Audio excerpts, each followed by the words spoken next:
বড় পর্দায় আসতে চলেছে ঋতুপর্ণা সেনগুপ্ত অভিনীত নতুন ছবি জয়িতা। ছবিটি পরিচালনা করেছেন জিৎ দত্ত। তার কথায় জয়িতা মূলত একাকিত্বের গল্প। বাবা মাকে ছেড়ে সন্তানরা আজ বাইরে, দিনের পর দিন বাবা মা একাকিত্বে ভুগছেন। এতে তাদের মানসিক অবস্থারও অবনতি ঘটছে। তার থেকে মুক্তির পথও বের করার উপায় বলে দেবে এই ছবি। না, এটা কোনো কথা না। প্রত্যেকটা গল্পেরই একটা নিজস্বতা আছে, এটা তার উপর ডিপেন্ড করে। আর জয়িতার নামটা ডেফিনেটলি ফিমেল, বাট এই গল্পটা কিন্তু এরকম নয় যে ফিমেল কেন্দ্রিক গল্প। তো এর মধ্যে একটা মেসেজ আছে, সেটা ক্যারি করার জন্য অবশ্যই ফিমেল প্রোটাগনিস্ট দরকার, সেই জন্য রয়েছে। তো এই জন্যই নামটা জয়িতা দেওয়া হয়েছে, বিকজ জয়িতার কাঁধে ভর দিয়ে ছবিটা এগোচ্ছে, বা বলতে পারো যে এটা একটা রাস্তার মতো, সেটার সেই পথে আমার কাহিনীটা এগিয়ে চলেছে। একটু বলো যে কবে থেকে এই স্ক্রিপ্ট নিয়ে ভাবনা চিন্তা, এবং শহরে শুটিং করছো, ঋতুদি রয়েছে, এবং এই কাস্টিং নিয়ে কবে থেকে কি ভেবেছিলে? এটা অলমোস্ট 3-4 বছর হয়ে গেছে এই ছবিটা নিয়ে, মানে কাজ করব বলে। কী হচ্ছে, ছবিটার বেসিক আমি ইন্সপায়ার হয়েছি। আমি নিজে বম্বেতে থাকি, আমার বাবা মা কলকাতায় থাকতেন, তো এখান থেকেই সূত্রপাত। তারপর কথা বলতে বলতে বলতে বলতে কোনো একটা সময় গিয়ে মনে হলো যে এই যে জিনিসটা, এই যে এখানে থাকা বা ওখানে থাকা, এর মধ্যে কোথাও না কোথাও একটা লোনলিনেস, একাকিত্ব রয়েছে, এবং সেটা কিন্তু খুবই কষ্টের। সেটা মানে যেরকম এক্সপ্রেশন বা মুখে বলা যায় না, সবসময় ফিল করা যায়। তো আমার মনে হয় সেটা থেকে আমি যে ইন্সপিরেশন পেয়েছি যে এই ধরনের একটা গল্প আমার লেখা উচিত, তো সেটাই বলতে পারো যে জয়িতার রূপ নিয়েছে, আর আজকে এই জায়গায় এসছে আমাদের। তুমি বাইরে বহু বছর কাজ করেছো এবং তোমার ডাবিং এর সঙ্গে তুমি যুক্ত, অনেকটা যদি বলো সেই বিষয়ে। আমি লাস্ট 25 ইয়ার্স বম্বেতেই আছি, মানে ইউ ক্যান সে আমি এখন মুম্বাইকার বলতে পারো তুমি। ডাবিং বলতে মোস্টলি আমার থেকে বেশি মানে আমি রয়েছি সাথে, আমার যে ওয়াইফ বেসিক্যালি ডাবিংয়ের কাজটা, ডাবিংয়ের পুরো প্রজেক্টটাই ও করে। ও নিজে একজন বড় ডাবিং আর্টিস্ট, এবং ও প্রচুর ফিল্মস করেছে, প্রচুর সিরিজ করেছে। একটা সময় মোর দ্যান 85 ফিল্মস ও করেছে। আর এখন বেসিক্যালি ওর একটা কোম্পানি রয়েছে, নীতি ক্রিয়েশনস। তো নীতি ক্রিয়েশনস কী করছে, আমরা এখন ডিফারেন্ট ল্যাঙ্গুয়েজেসে ডাবিং করাচ্ছি। আমরা যে শুধু ফিল্ম করি তা নয়, আমরা ফিল্মের সাথে সাথে কর্পোরেটস, অ্যাডস, এগুলোও করাই। মানে বিভিন্ন ধরনের ডাবিং আমরা করাই, বিভিন্ন ল্যাঙ্গুয়েজে আমরা ডাবিং করাই। শুধু ইন্ডিয়ান ল্যাঙ্গুয়েজ নয়, আমরা ফরেন ল্যাঙ্গুয়েজেসেও ডাবিং করাই। আমাদের কোলাবোরেশন রয়েছে এলের একটা কোম্পানির সাথে, সেখান থেকে আমরা করাই। যেরকম একটা ছবি আমরা করলাম, ছবিটার নাম প্যারাডাইস, সেটা আমরা 4টে ল্যাঙ্গুয়েজে তার প্রোমোটা করলাম, বাংলা, হিন্দি, ল্যাটিন, স্প্যানিশ, আর তোমার ইউএসএ ইংলিশ।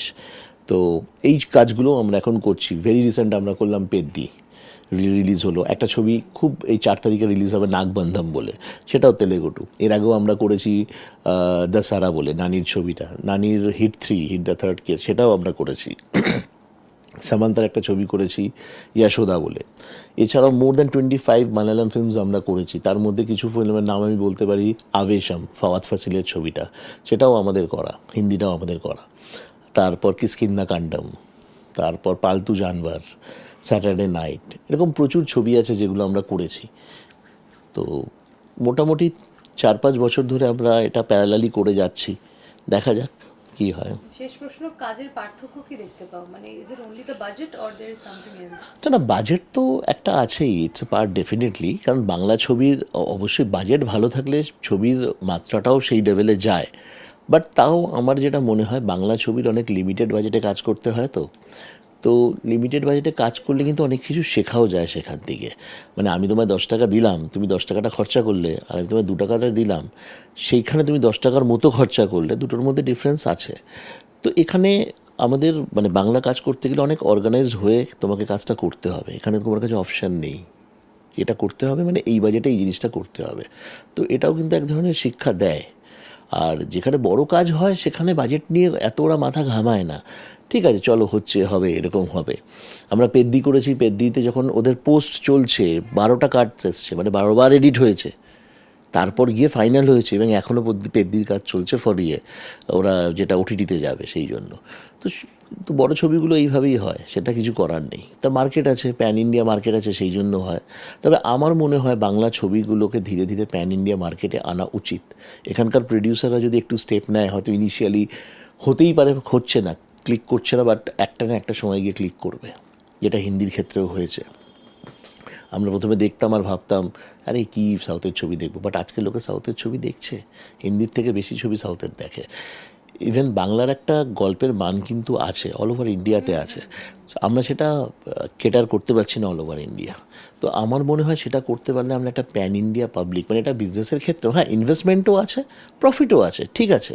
তো এরকম যদি চেষ্টা করা হয়, বড় বড় হাউসগুলো যদি এই চেষ্টাগুলো করে, একটা একদিন সাকসেসফুল হবেই, আর মার্কেটটাও অনেক বড় হবে। এটা হচ্ছে সব থেকে বড় ব্যাপার। চলছে যদি জয়িতাকে আমরা প্যান ইন্ডিয়া রিলিজ করতে পারি, দেখা যাক। প্রোমোটা তো রিলিজ হবেই, প্রোমোর সাথে সাথে ফিল্মটা কমপ্লিট হোক, তারপরে দেখা যাক কি হয়। বাট আপাতত মাথায় রেখেছি, ওটাকে নিয়ে চিন্তাভাবনা চলছে। এই ছবির নাম ভূমিকায় অভিনয় করছেন ঋতুপর্ণা সেনগুপ্ত। একেবারে সাদামাটা লুকে এই ছবিতে দেখা যাবে ঋতুপর্ণা সেনগুপ্তকে। পরনে সাদা রঙের সুতির ঢিলেঢালা সালোয়ার কামিজ, হালকা করে বাঁধা চুল। দেখতেই পাচ্ছ খুব সাধারণ একটা মেয়ের গল্প, এবং সাধারণ মেয়ের গল্প বলতে আমি ভালোবাসি, কারণ সাধারণ মেয়েরাই মানে তারপরে কিছুদিন পরে তারা অসাধারণ জায়গায় চলে যায়। তো এবং আমি এরকমই বেশ কয়েকটা সাধারণ মেয়ের গল্প বলছিলাম। বেলাতেও আমরা দেখেছি একটি খুবই সাধারণ মেয়ে, সে কীভাবে অনেক দূর গিয়ে মানে সেই গ্রেট ব্রিটেনে গিয়ে তার নিজের জায়গা করে সে একটা দারুণভাবে একটা চ্যালেঞ্জ নিয়ে, তার স্বামী তাকে প্রত্যাখ্যান করে দিয়েছিল, তাও ফিরে এসে সে রেডিও প্রোগ্রাম শুরু করে, মহিলাদের জন্য লড়ে, তার প্রথম রান্নার বই বার করে।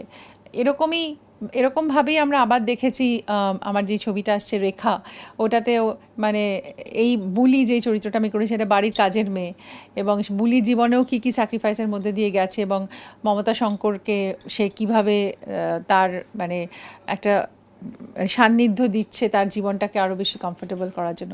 ঠিক সেইভাবেই জয়িতা সেরকমই একটা মেয়ের গল্প, যে একটা কেয়ার গিভার, যে একটা এজেন্সি থেকে আসে এবং একজন বৃদ্ধ ভদ্রলোককে সে টেক কেয়ার করে, তার শুধুমাত্র শারীরিক অসুস্থতা না, তার মেন্টাল হেলথটাও দেখার জন্য। তো আমাদের মনে হয় মেন্টাল হেলথটা নিয়েও কিন্তু আমাদের এখন খুবই বেশি ভাবা উচিত, কারণ মেন্টালি আমরা এখন অনেক বেশি স্ট্রেসড লাইফ লিড করি, এবং মেন্টাল প্রবলেমস অনেক রকম হয়। তো এই গল্পটাও সেটাই বলে যে মানুষের মানে মন ভালো থাকলে শরীরও ভালো থাকে। তো এই ভদ্রলোকও একাকিত্বে ভোগেন, যে এবং ওনার ছেলে বাইরে বিদেশে থাকে, সেভাবে টেক কেয়ার করা, মানে টাকা থাকলেই সব কিছু হয় না, কিন্তু এই যে মানুষের সাথে মানুষের সখ্যতা, বন্ধুত্ব, সান্নিধ্য, কাছে থাকা, এটার যে একটা বৃত্ত আছে, সেই বৃত্তর বাইরে যখন মানুষ চলে যায় তখন সে খুব লেফট আউট ফিল করে। তো এই গল্পটা, জয়িতার এই গল্পটা সেরকমই একটা গল্প, এবং আমাদের সঙ্গে অ্যাসোসিয়েটেড আছেন আশা হোমস বলে, তারাও এরকম একটি কেয়ার গিভার সংস্থা, এবং আশা হোমসের আকাশ এবং এশা, ওরা এই ছবির সঙ্গে ওতপ্রোতভাবে জড়িত আছে, এবং আমি মনে করি যে এরমভাবেই সুন্দর সুন্দর কোলাবোরেশনে আমরা ছবি করতে পারি। আর এই গল্পটা একটা খুব হিউম্যান স্টোরি, এবং এটার মধ্যে অনেক রকম কিছু আছে, মানে বেশ কিছু ঘটনা আছে যেটা দর্শকের নিশ্চয়ই ভালো লাগবে। এবং জিৎ দত্তর সঙ্গে এর আগে আমি একটা ছবি করেছিলাম পটাদার কৃতি, যেটা অ্যাবসলিউটলি কমার্শিয়াল ফিল্ম, যেটাতে আমাদের প্রিয়াংশু ছিল, ফেরদৌস ছিল, অনেকে, শ্রেয়া ছিল, অনেকে ছিল। তো সেই ছবিটাও একটা দারুণ ছবি হয়েছিল, এবং গানগুলো খুব ভালো হয়েছিল, বাপ্পা লাহিড়ী মিউজিক করেছিল। তো এই সিনেমাটা আমরা যদি আবার ফিরে আসি, এখানেও আমরা দেখব যে এখানেও অনেক কিছু আছে, যে এই মেয়েটির জীবনের অনেক ঘাত প্রতিঘাত দেখানো হবে, এবং এটার মিউজিক করেছে রণজয়, এবং বেশ ইন্টারেস্টিং কিছু গানও আছে এই ছবিতে। এছাড়াও এই ছবির গুরুত্বপূর্ণ চরিত্রে রয়েছেন রত্না ঘোষাল, বিশ্বজিৎ চক্রবর্তী, মানসী সিনহা, রিক মিত্র ও অন্যান্য অভিনেতা অভিনেত্রীরা। সো বেসিক্যালি ক্যারেক্টারটা হচ্ছে একটা কলেজ স্টুডেন্টের, আর এখানে ঋতুপর্ণা সেনগুপ্তর ভাই হিসেবে আমি এই ক্যারেক্টারটা প্লে করছি। আর এটা একটা মিডল ক্লাস একটা ছেলের কাহিনী, তার সাথে যেটা মেন ইম্পর্ট্যান্ট, যে ও কিন্তু ওর সারাউন্ডিংস কী হচ্ছে সে ব্যাপারে যথেষ্ট অ্যাওয়ারনেস রাখে। ও চেষ্টা করছে ও দিদিকে যতটা একটু লাইট মোডে আনার, বা মানে সিচুয়েশানটা একটু আন্ডার কন্ট্রোল রাখার। তো হ্যাঁ, এটা একটা অন্য টাইপের ক্যারেক্টার প্লে করছি ফার্স্ট টাইম, বাট ভালো, একটা গুড এক্সপিরিয়েন্স। ছবির গল্পের দিকে তাকালে দেখা যায় বিপত্নিক শুভেন্দু রায় চৌধুরী নামের জৈনক ব্যক্তি অনেক ঐশ্বর্য ও প্রাচুর্যের মধ্যে বসবাস করে, কিন্তু তার সঙ্গে কোনো মানুষের কোনো যোগাযোগ নেই। শুভেন্দুর এক বন্ধুর পরামর্শে জয়িতা শুভেন্দুকে দেখার দায়িত্ব পায়, বুঝতে পারে তার আসল রোগ একাকিত্ব। এরপর কি হয় সেটাই দেখার। অনুষ্কা জোয়ারদারের রিপোর্ট, কেটিভি বাংলা।